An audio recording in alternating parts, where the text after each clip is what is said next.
Hi, and thanks for watching. Today I'm going to show you how to make a mold with plaster of Paris for your soft plastic baits. Here are the materials you'll need. First, you'll need plaster of Paris. This can be bought at any hardware store, Walmart, or craft store for roughly $5 per 4-pound container. Next, you'll need some super glue. Whatever you have laying around is fine, but I find that the dollar store brand or the cheaper brands are actually much better and stick a lot faster. You'll also need your soft plastic bait. This will be the bait that you make your mold of. You're also going to need some small paint brushes. Actually just one is fine, but I like to have a couple on hand just in case. This will be used in the final stage of making your mold.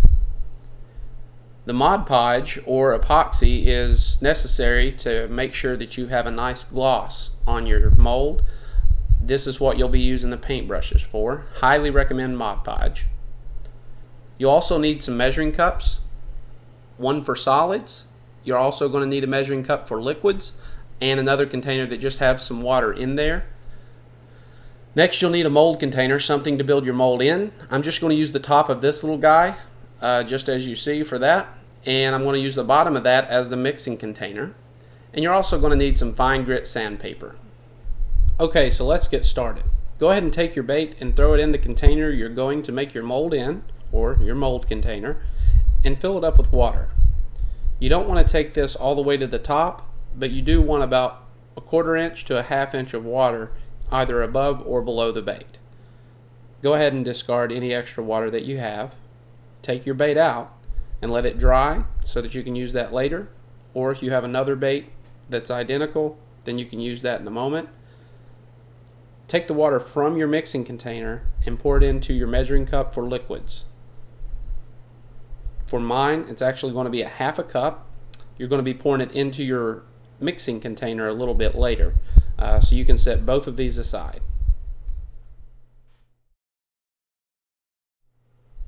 Examine your bait to decide which side you're going to lay down and glue.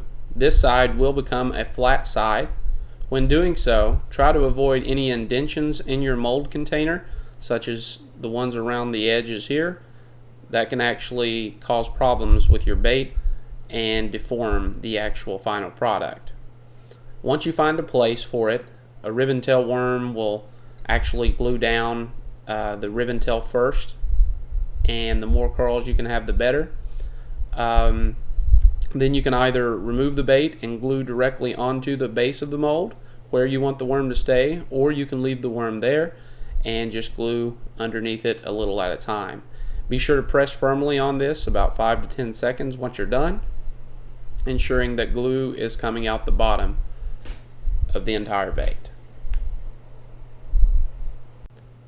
Now we need to mix our plaster of Paris. Get your measuring cup for liquids. Remember, we have 1/2 cup of that. So we need 2 parts plaster of Paris and 1 part liquid or water. So that means I need a cup of plaster of Paris. I'm going to pour that into my measuring cup for solids. Take note of any clumps that may be in there. You want to break those up so that you don't mixing the plaster of Paris with the clumps. This will deform your mold. I like to take anything that you have, either a knife or a stirring stick or even the end of your paintbrush. That's what I'm going to use. Kind of break up the clumps and stir it around. Do this as much as necessary, and then you can actually go ahead and get your mixing container out. Pour the water in first, and then you're going to be able to sprinkle the plaster of Paris along the bottom. You want to completely cover the bottom of the mixing container with the plaster of Paris with a light layer. After you have that light layer covering the bottom, then you can actually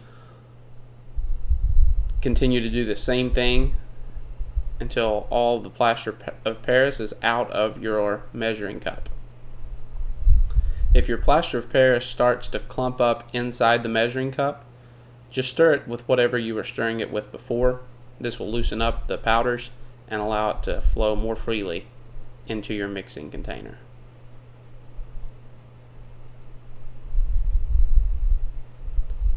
Do this until a little island starts to form on top of the water, and then disperse that evenly throughout the water.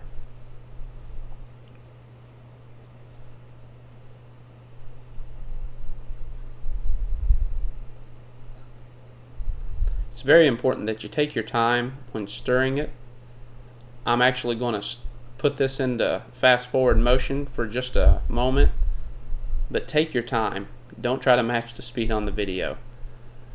You just want to make sure all the clumps are worked out very slowly. If you see bubbles, then you're probably moving too fast.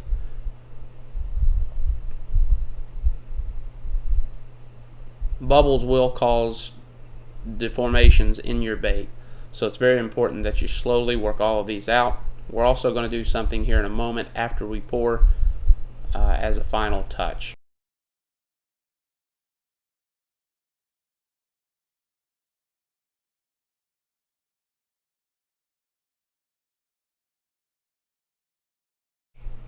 Now your bait should be glued, and the glue should be dry by now. You can test it by just grabbing the bait and holding the container with the bait alone. Now you can start to pour. Slowly pour your plaster of Paris mixture into your mold container around the bait.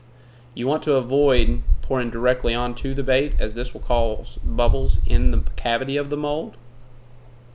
Let the plaster of Paris flow freely onto and over the bait.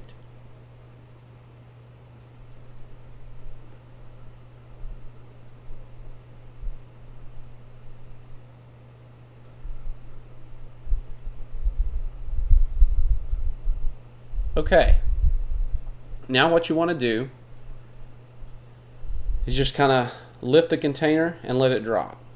Only lift it about a ½ inch off the ground to maybe an inch, and just let it free fall down. This is going to work the bubbles up, and you can probably start to see the bubbles arise in the mold or the plaster of Paris mixture. And you can do a number of different things. One, you can do what I just did, or you can take a knife or the end of your paintbrush and actually tap the edges. I will say that a spoon or knife or something made of metal, possibly even a screwdriver, will work better than the end of your paintbrush because it has a little bit more weight. You can also use your fingers and kind of tap the edges. And then I always like to drop it a couple more times when I feel that I've got all of them out, just to be safe. Now you want to let that dry for about an hour. After that's dry, it's going to look like this. It may have some moisture on top. If it does, then go ahead and pour that out and let it dry for another 15 to 20 minutes. But you can see on this one that there's no plaster of Paris that got underneath the bait, and that's exactly what you wanted. If you have any rough edges or something on the end that covered the bait, that's okay. You can just take a file and lightly sand that away once you have it out of the mold container. If you're using the same thing I am, then the best way to do this is to just easily tear or rip the edges all the way around the mold first. If it's coming right out already, then feel free to go ahead and do so.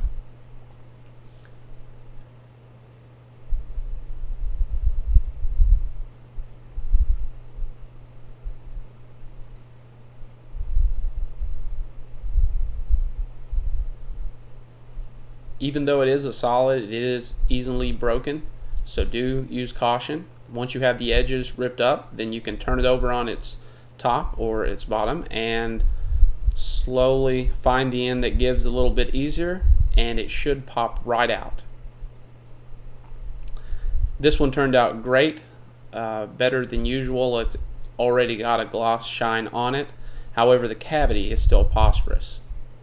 So we're going to need to use some form of epoxy or Mod Podge inside that cavity. Be sure you blow out all the dust or any remnants that's in there before doing this. But if you're using Mod Podge, you can take your time with this section and lightly put a thin layer of sealer on there and then let it dry for about 15 to 20 minutes. After it's dry, you can go ahead and pour your new bait with some plastic. You can check my other videos to find out how to do this. I just had some already ready, so went ahead and poured that in. Let that bait dry 3 to 5 minutes, and be very gentle and slow when you remove this bait from your new mold, because you don't have any oil or anything. Once you pull it out, you want to look at it to see if there's any dry looking spots on there. It should have somewhat of a gloss even without the cooking spray if you use your epoxy or Mod Podge, but there should be some spots that don't look as glossy, and those would be the spots you would need to go back over with the epoxy or Mod Podge and then repeat this step and process. Be careful when removing the bait, especially if it goes in for a full round shape. And then you can trim your bait. Just take a sharp pair of scissors. I recommend putting the bait in water first to let it flash cool and then trimming, but for video purposes I went ahead and trimmed it right then and there. It's just a little tougher.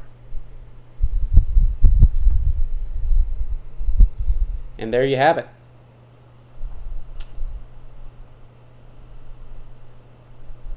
Just as good as the other one. I need to trim it a little bit better, but very flexible, very good, and you can see all of the details on there very good. Thank you so much for watching today. I hope you've been able to learn how to make your own mold. Be sure to hit like on this video or share it on social media. We also appreciate your subscribing. You'll get every new post in your inbox to learn how to make bait for catfish, carp, and bass. And you can also follow us on Twitter and Facebook. Have a great day.